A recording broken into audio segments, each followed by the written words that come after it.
channel, which is boring. You know, but you're just like sitting in front of a television and taking a note,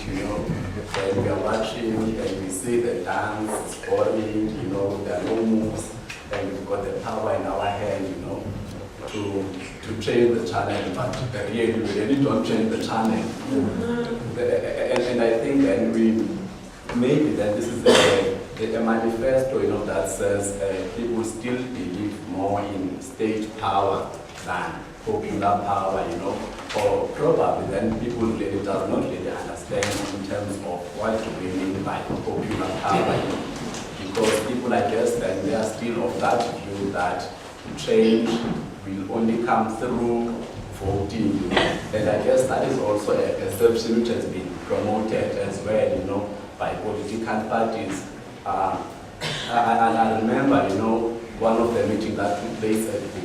where Helen Zille spoke on that meeting. Then she said, the problem in the Western Cape, it is within the ANC government. And if people are not really happy with the ANC government, now it is time for people, to vote for the government that will be able to deliver services for them, in that perspective, then she was promoting the view that change will only come only if you replace one political party by the other,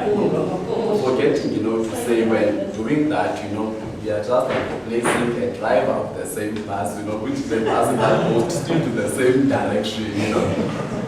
And if we are not organizing at a community level, and ensure that we are prepared at a community level, then what is going to happen? We are going to fail. We are going to fail also in terms of our task of mobilizing towards this popular education, because what the government has been talking about is saying these are the issues that we are currently sitting with at a community level, because we are not that much organized, we are not strong at a community level, we are not working together, we are still scattered,